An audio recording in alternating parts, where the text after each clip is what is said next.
country, and it's session time now. And a welcome return to the programme for the Mastersons, Chris and Eleanor. Last time we met, about 18 months ago now, it was in Nashville, but this time they were in London for the release last year of their second album, Good Luck Charm. They're still doing double duties as members of Steve Earle's band, but tonight it's Chris and Eleanor just on their own, playing their own songs and talking about their own music. So, starting with Cautionary Tale, this is the Mastersons.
Signs and know them well. In the end, you're just a cautionary tale.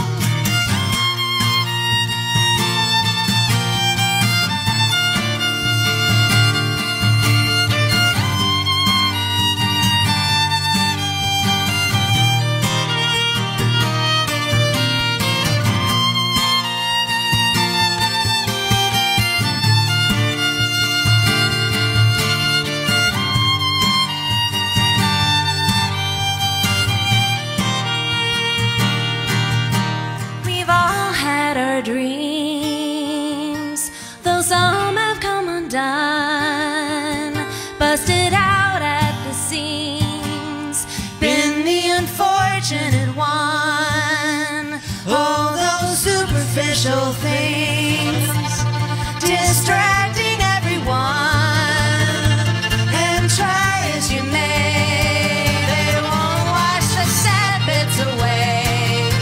So just open up your eyes. Are you learning anything? It's not about what you take. This life's about what you bring. So come on, we can't keep fooling ourselves. We've seen all the signs and know them well. In the end, we're just a cautionary tale.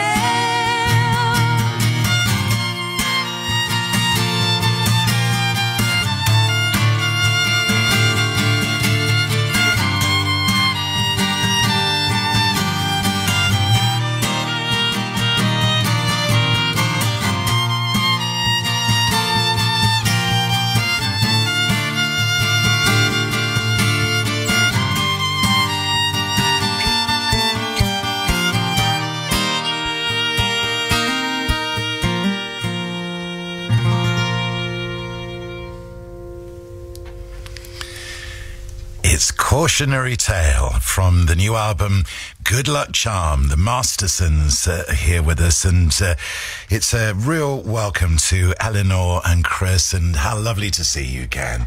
Because the last time we met was around the release of the first album. Yes. Wasn't it? So since then, this last 18 months has been a time of movement for you, hasn't it? Because you've moved down to Austin, Texas now. Yeah, there was so much movement. In fact, we left New York right after our last UK tour at the end of 2012 because we just were never home. And our accountant said, "What are you guys doing?" We spent 8 weeks at home in New York in 2012, so we moved back to Austin, Texas. And we're not there much either. That's the way of it, though, isn't it? I mean, for touring working musicians, and this album was recorded on the West Coast. Yes, a little different than the last record. We went out to LA to work with producer Jim Scott, who many of the listeners might know him from Tom Petty Wildflowers. He engineered that record, and he's worked with the Dixie Chicks and Wilco, and it was really quite an honor to work with him. He's made a couple good records. Just one or two. So how did you and he get introduced then, and how did this working partnership come about? You know, it was our friend and A&R guy Gary Briggs at New West. We were having a dinner with him, talking about the second record, and it's just sort of the wish list of producers came up, and then you start to think about not only who do you like, but on a limited budget, who can you afford, and how much a record can you afford to make these days, and Jim was at the top almost of the list. not on our list because we didn't know that it was an attainable goal necessarily, and Gary had been, I think he maybe had hooked Neil Young and Jim up years ago, and Gary was working with Wilco for years, so he played a large role, and they were already buddies, and I think he played Jim a song or two, and Jim just called out of the blue. It was like, he said, you guys make the kind of music I like. So we were lucky. Onward. Yeah. So what did he sort of bring into the recording process? He talked with us early on before we even went into the studio and really helped us pick out the songs. He challenged us to write more than we needed. So we came in with 20 or so songs, and he kind of helped us pick the best ones. And once we got into the studio, it was pretty quick and easy. Well, and that's a tall order too. I mean, to produce a married couple is, You're stepping into family. He becomes the role of tiebreaker. It's like, so I just think it must be a daunting task to think, well, I'm gonna have to. One of these people is going to be really mad at me at this next decision. No, he did great, and we did the whole record. This was funny. We made it, and we didn't even really think about it, but it was a week or so after we got in one of these small arguments that anyone that's ever been married or dated anyone does, and we realized that the whole time in the studio we didn't have a single argument. So there's something magic about that man. Well, this was a much more sort of collaborative effort between the two of you anyway, wasn't it, than the first one, where each of you separately had brought songs into that record, whereas this time you've worked together on all the songs. Yeah, and I think we were kind of just figuring that out by the time we made the first record. We wrote Crash Test, which is a good example of a song that we will sing together throughout. And so I think that kind of set the template for this record. We wanted to write more songs where we were both kind of coming together as one voice and writing the songs together. So I think this is definitely we've grown a bit with this new record. But we made the record from 15 days from load in, from the first case being open to walking out of the studio, like mixed, and it was quick. And it feels like, because there's a freshness about it, isn't there, that you capture in situations like that? Yeah, it's a lot of fun to make a record like that. I've seen other people have different processes, and it's not necessarily bad, but you can take the life out of something if you just keep constantly picking at it and redoing it. And I think it's really fun just to commit. And there's records we've played on this, because as session musicians that Eleanor and I've worked on, and you go play on this thing and it sounds brilliant, and you think, oh man, I can't wait to hear that, and you talk to the artist 6 months or a year later and they're still working on it. It's like, really? Okay. Yeah. I know. Because it sure sounded good when I saw you a year ago. And it is. You're right, Eleanor, aren't you? That you can sort of rinse the life out of you can a recording by going over and over and picking at it too much and getting it too perfect. Yeah, I think it's fun just to have a moment in time, a place in time, and to commit and then move on, keep creating, write another record, make another record. You know. Well, let's hear another song now. Sure. So tell us about the next song. What are you going to play? This is the title track. So like last year when we wrote the record, we were on the road touring Steve Earle's last record, and we were opening the shows and then playing in his band, and then we'd go hide out in our own dressing room and write the 20-some-odd songs that Jim Scott wanted us to write. It was a busy year, but we were home in Austin, and we spent, it was in late June, and we spent, I guess that last week in late June, and there was some stuff going on at our state capitol, and there was a special session, and things get a little crazy in Austin, or in Texas. Yeah, in Texas. And anyway, this Senator Wendy Davis had a kind of famous filibuster in her pink tennis shoes, and we saw a lot of friends and family, and thousands of people showed up at the Capitol to witness this event, and it was just really inspiring. Just no matter what people believe, just that they are actually standing up for something and opening their mouths and banding together, and that's kind of what inspired this song. And in these interesting times, everyone could use a good luck charm.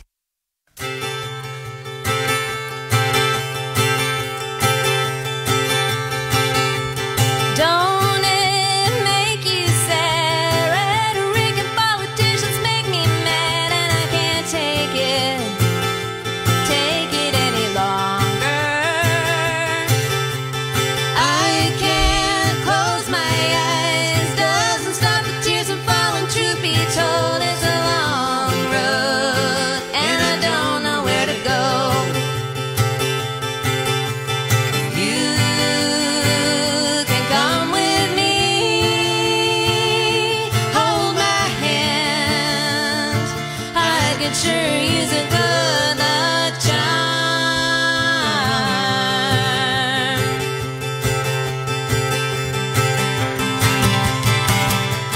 Sing, sing, sing with me. Da da da da da da da da dee dee dee. It gets louder when we're singing together. Mend the great divide when the television makes you wanna run, and now don't you see what they're trying to do? You can come with me, hold my hand. I can sure use a good luck charm. Oh, come what may, stand by me. We could all use a good luck charm.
magic happening here in the studio. Good Luck Charm, the title song from the new album from the Mastersons. Eleanor and Chris are here with us on Bob Harris Country. And, it's basically kind of independent artists, which you are. Just talk us, Eleanor, through kind of an average week in terms of decision making, the waves that you surf on, the way that it all kind of works. Wow. Well, I don't know. Chris is the one that can't sleep at night. He gets up every morning about an hour or more before I do, and starts stressing about emails and stuff. We're still road managing ourselves out here, and so he gets up and advances all the shows and books hotel rooms, and then I finally get out of bed and. She does all the driving, though, so... Yeah. There's so much to think about, isn't there? Yeah, there's a lot of work to be done. But I think we're nothing if we haven't the songs. Like, someone remembering a chorus, that's paramount in this whole equation. Because without the art, you can have the best business manager or publicist, and it's not going to stick. And then the rest of it, we just work our butts off. The amount of good luck one has is sort of directly proportionate to the amount of hard work there. Does it ever wear you down? I mean, the thing, of course, that everything sparkles in the lights, doesn't it, in front of that audience on that night? Mm-hmm. But then it's like the Swan, isn't it? There's so much happening just under the surface that people don't see, that can be very wearing, all the traveling, Yeah. Very, very good observation. That's exactly what it's like. We've been sort of trying to reconfigure this time around. It doesn't stop, and we keep saying yes to everything, because when you're a young band, a baby band, you've got to say yes to everything, because there's just so much competition, so many other artists out there that are vying for the spot. Then there's the fact that we're not only a band but a married couple, so at 5 or 6 p.m. we don't clock out of a job and leave it there. We like what we do, and this like she said, we could be emailing people at 2 a.m. or doing something. So we've just tried to come up with some kind of boundary, and it's not a real clear or defined thing, but it's sometimes you just have to unplug. Absolutely. But at the same time, here we all are in the studio. You're making magic with your music. We're doing what we love. Yes. Yeah, isn't it? And that kind of overrides anything. Well, really and then does. what we love, and one of our things that we do now, it's like if we have a moment at home, we go home, we turn the cell phones off or put them in another room and put on a record. And we spin only vinyl at the house, and it's just one of the few sort of breaks. It's almost a meditation to just put a record on and dedicate 30 or 40 minutes to not doing anything but that record. Yes. Shall we conclude with a track from the CD itself? Then Yes. What shall we play? Let's see. Do you have a favorite? Well, how about Closer to You? That sounds good to great. me. We wrote that with our buddy Steve Pultz. That's perfect. The Mastersons here on Radio 2. Thank you both very, very much indeed. Thanks for Thank having you. us.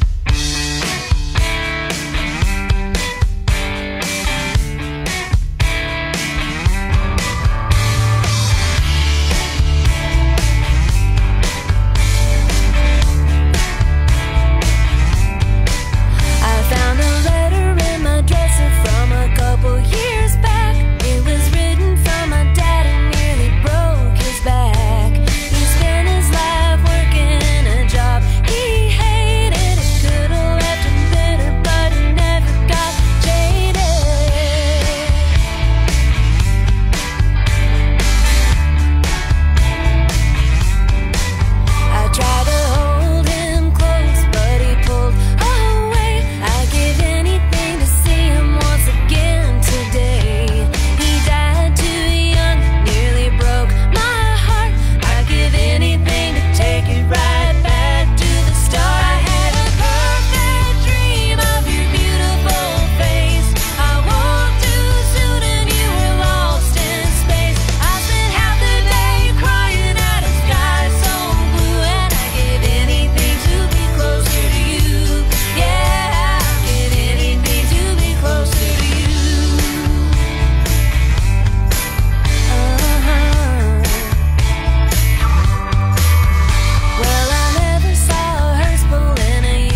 BBC Radio.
Incredible, isn't it, how much goes into being an independent artist. But when you make music like that, wow, just fantastic stuff from the Mastersons, from their album Good Luck Charm, and the song was called Closer to You. And we had another great duo in